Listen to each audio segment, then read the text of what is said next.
Hey, est-ce qu'on connaît une période ça où les neiges a tombé li vraiment difficile pour moun al travail? Parfois, on même envoyer l'école, ou comme ça? Est-ce qu'on peut même apprendre quelques phrases de conversation pour décrire situation ça yo? Eh bien, on nous apprend avec. Without further ado, let's get started. Sans perdre du temps, on nous apprend. Pas oublier que m'a parlé de work, school, and snow conversation for Haitian. Spécialement pour Haïtiens, parce que l'île en anglais et en même temps en créole. Donc, on connaît l'autre nation à apprendre en même temps avec tout.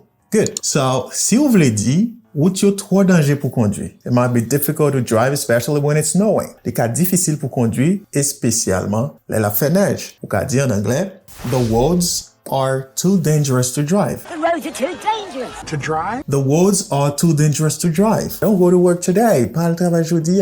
Okay? The roads are too dangerous to drive. Connais un l'autre phrase. Moi pas capable venir travailler aujourd'hui. You can call your boss, capable les bossoir pour dire que ou pas venir travailler aujourd'hui, ou pas capable venir travailler aujourd'hui. Yeah? Moi pas capable venir travailler aujourd'hui. You say that in English, I want. Want is the contraction form of will not. You say, I want. Be able to come to work today. I won't be able to come to work today. I won't be able to come to work today. Let's say normally, I won't be able to come to work today. I won't be able to come to work today. Moi pas capable venir travailler aujourd'hui. Hello, I'm sorry, I won't be able to come to work today. Désolé, pas capable venir travailler aujourd'hui. Okay, good. Now, sentence number 3, m'a travailler la caille aujourd'hui. Yon phrase qu'on capable besoin dire, m'a travailler la caille aujourd'hui parce que j'ai situation, j'ai weather aille, j'ai température aille là, pas qu'à travail vrai, c'est sous computer ou chita pour travail. Ou dit ça, I will work from home today. I will work from home today. I will work from home today. M'a travailler la caille aujourd'hui. I will work from home today. Hey, are you going to work today? No, I'm not going to work today because of the weather. I will work from home today. Hey, ou pas le travail aujourd'hui? No, pas le travail aujourd'hui, pas le travail aujourd'hui à cause de la température, m'a travail la caille aujourd'hui. I will work from home today. C'est comme ça pour dire phrase ça que m'a travail la caille parce que la température est pas bon. And number 4, if you want to say that you can't come on time, ou voulez dire bon ça pour pas qu'à venir à l'heure vu avec la température ailleurs. Okay? Ou dit, nous ka en retard à cause d'un. It's not nous ka en retard because we say we. Say nous ka en retard à cause d'un. We say that in English. We might be late because of the weather. We might be late because of the weather. We might be late because of the weather. We might be late because of the weather. We might be late because of the weather. Ça veut dire, nous ka en retard à cause d'un. Nous relais superviseur, nous relais boss travail pour nous dire que nous ka en retard à cause de la température. And sentence number 5. A sentence you might need because, you know, it's cold. When the temperature is cold, you might need this sentence. And Haitian Creole, machine mwen pavle est start à cause fret la. Machine mwen pavle est start à cause fret la. So this is said in English, my car won't start because of the cold. My car won't start because of the cold. You see, my car won't start because of the cold. Machine mwen pavle est start à cause fret la. Le fait que le fait fret, machine ne pavle start pour ça. Okay, you know how to say that? My car won't start because of the cold. Interesting. My car won't start because of the cold. Great job. Yeah, ou capable lever le matin là, voir passer clé la machine pas vle start à cause il fait fret en pile. Il fait fret en pile. So, you learn how to say that. Ou apprendre comment pour dire ça. Good. So now, let's learn another important sentence. And on apprend une autre phrase importante. Phrases or sentence number 6. L'école fermée à cause neige là. If you'd like to say that in English, soudan me dit ça en anglais que l'école fermée, le fait que neige envahit, température bad, really bad, ou dit l'école fermée à cause neige là. L'école fermée à cause neige là. That is said in English, school is closed because of the snow. Okay? School is closed because of the snow. School is closed because of the snow. L'école fermée à cause neige là, oui, petite.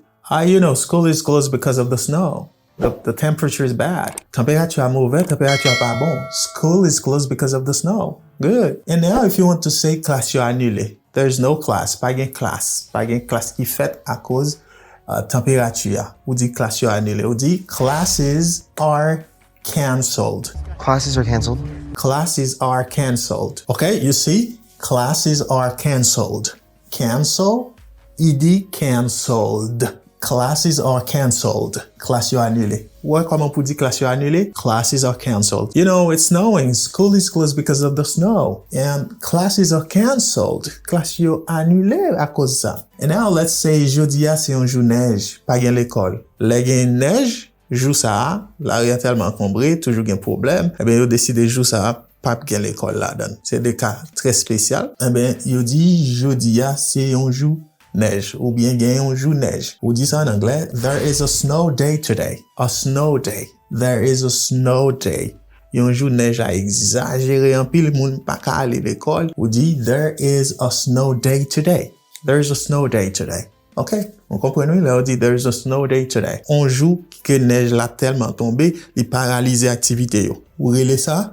Snow day. Good. Et si on dit petite Mwen a prêté la caille jodi a. That means they're not going to school. Yo pa pa l'école jodi a. On dit my child will stay home today. My child. Staying home today. My child will stay home today. My child will stay home today. Petite Mwen a prêté la caille jodi a. She's not going or he's not going to school today. He's not going out today because of the weather. Good. Ça, c'est le type de conversation qui souvent gagne entre moun yo avec l'école, travail, etc. And if they advised you to stay safe, si yo mande pour être en sécurité, mais qui ça au ka di?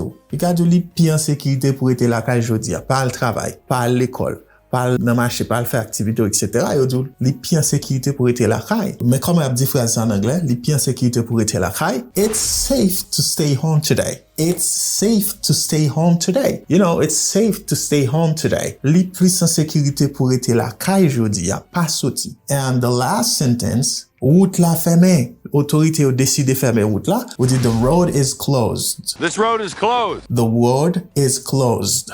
The road is closed signifie route là fermée. OK? Route là fermée parce que route là pas bon. The road is closed. On va passer dans l'autre route. Great job. I think you learned today phrases about work, school, and snow conversation. That means you learn conversational phrases about work, school, and snow. Bah, me faire rappel pour. Par exemple, si on dit route trop danger pour conduire, on dit the roads are too dangerous to drive. So on dit m'pas capable venir travailler aujourd'hui, ou après les moun nan on dit I won't be able to come to work today. Si wap di map travail la kay jodi a, ou di I will work from home today. Si wap di nou ka reta à cause temps, ou di we might be late because of the weather. We might be late because of the weather. Si wap di machine mwen pa vle start à cause fret la, ou di my car won't start because of the cold. My car won't start because of the cold. Et si ou envie di tout que l'école fermée à cause neige, ou di school is closed because of the snow. School is closed because of the snow. Et kounya si wap di classe yo annulé, wap di classes are cancelled. Classes are cancelled. Good. Et so wap di jodi a c'est un jour neige, pa gen l'école, wap di there is a snow day today.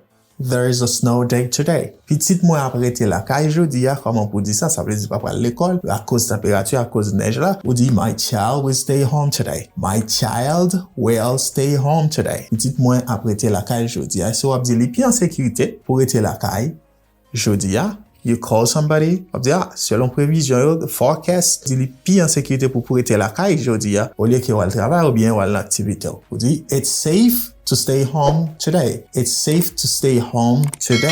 Et si on dit, route la fermée, route la bloquée, yo bloqué, route là, ou bien yo fermé, route là, autorité yo fermé, on dit, the road is closed. J'espère que nous apprenons phrase ça, surtout dans saison hiver, ça y va utile nous. Là nous envie dire un bagay dans cas comme ça, n'a va utiliser une là-dedans pas vrai et là on dit tout n'a pas comprendre. Non pas monsieur Daniel, c'est toujours un plaisir pour me porter le son pour nous mais pas oublier pour like, pour partager et puis pour like vidéo à quitter un commentaire pour moi pour dire qui ont apprécié le son ça. D'accord?